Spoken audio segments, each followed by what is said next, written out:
বেগুন বাহারের কি অবস্থা? এই যে বেগুন বাহারের মশলা এখন কষা হচ্ছে। রেসিপি তোমাদেরকে আজকে পুরো প্রপারলি দিতে পারলাম না। আমার পূজা সাহা পেজে, যেটা পূজা সাহা পেজে দেখবে রেসিপি কিছুটা দেওয়া আছে, গিয়ে দেখবে নাও তোমরা। কারণ সবকটা ফোন থেকে একবারে মানে ওইভাবে ভিডিও তো এখন করা যায় না, অনেক সমস্যা হয়। ওখানটায় গিয়ে দেখে নিও, যেটা 2.9 মিলিয়ন ফলোয়ার্স আছে। তো এই দেখো এখানে এখন মশলা কষা হয়ে গেছে, বেগুনও ভাজা হয়ে গেছে। বেগুন ভাজা, এই যে বেগুন আমি ভেজে নিয়েছি সুন্দর করে। খুব বেশি ভাজা যাবে না, তাহলে বেগুন নুইয়ে যাবে। এই যে একটু নর্মাল করেই ভেজেছি। প্রত্যেক কটা বেগুন দেখো একদম ডার্ক রয়েছে, একদম সুন্দর ডার্ক রয়েছে, একটাও নরম হয়নি, কিন্তু ভেতর থেকে ভাজা হয়ে গেছে। এটা তেলটা একটু ছাড়ুক, তারপর জল দিয়ে এর মধ্যে বেগুন দিয়ে দেবো। তখন তো মাছ ফাছ এখন এখানে রয়ে গেছে। হবে খুব বেশি। এই মাছ করতে কতক্ষণ লাগে? মানে এই সর্ষে ইলিশ করতে খুব বেশি হলো 15 মিনিট। যতক্ষণ সর্ষে ফুটবে ওটার সাথে সাথে মাছ দিয়ে 5-10 মিনিটের মধ্যেই নামিয়ে নেওয়া যায়। সর্ষে ইলিশ করতে বেশিক্ষণ লাগে না, টাইম লাগে হচ্ছে এই ধরনের। তাও এটা তো বেশি লাগে না। আমি একটু মশলা বেশি কষাই বলে আমার রান্নায় টাইম বেশি লাগে। জল ফুটে গেছে, এবার বেগুন দিয়ে দিলাম। কারণ বেগুনটাও তো মানে এর থেকে যে স্মেলটা ছাড়বে ঝোলের মধ্যে, সেটাও তো টাইম লাগবে। তারপর জলটা শুষবে, মানে ইয়ে করে শোক করে নেবে, সেটা করতে সময় লাগবে। বেগুন চলে গেছে ঝোলের মধ্যে। একদম বেশি নাড়াচাড়া আর করাই যাবে না, কারণ ভেঙে যেতে পারে। একদম নরম জিনিস যেহেতু। এবার নিজের মতন নিজেরা ফুটে শুকিয়ে উঠবে। আচ্ছা চলো, বেগুন বাহার প্রায় রেডি। আর ধনে পাতাটা কখন দেবে? একদম লাস্ট, এটা শুকাবে পুরো। আচ্ছা পুরো শুকাবে কত দূর পর্যন্ত শুকাবে, মানে কিরকম শুকাবে, শুকিয়ে এটার টেক্সচারটা কেমন হবে সেটা শুকিয়ে নিক, তারপর তোমাদের দেখাচ্ছি। না হলে অনেক বড় হয়ে যাবে ভিডিও।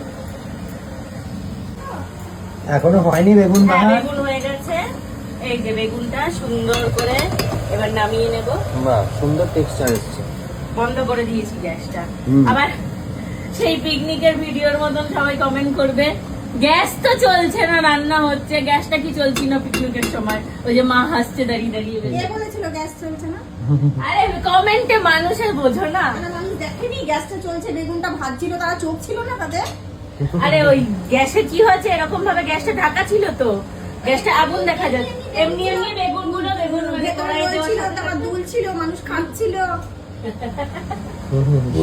মানে খুঁজবি তোমরা, মানে বলতে পারলেই হয়ে গেল। কাজ নেই, তারা কি করবে? তারা সারাদিন মানুষের পেছনে খোঁচা দেবে বলেই রেডি হয়ে থাকে। ও বাবা, তো যাই হোক, দেখো কি সুন্দর হয়েছে দেখতে। বেগুনটা দেখাও সবাইকে। সুন্দর দেখতে হচ্ছে, দারুণ হয়েছে দেখতে। এই যে বেগুনটা ধরে এবার এর মধ্যে ঢেলে দেবো। এটা বেশি নাড়াচাড়াই করা যাবে না, কড়াইটা ভালো গরম আছে, তাও আমি একটু সাহস করে নামাই আর কি করবো।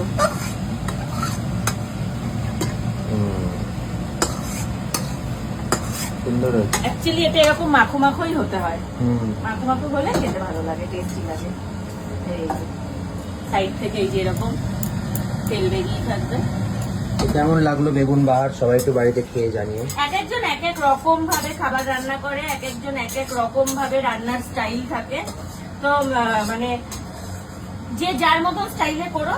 আর মানে আমি যেভাবে করছি সেভাবে একদিন করে দেখো, এবং তোমরাও কে কিভাবে করো আমাকে কমেন্ট বক্সে কমেন্ট করো। আমিও তোমাদের মতন করে একদিন করে দেখবো।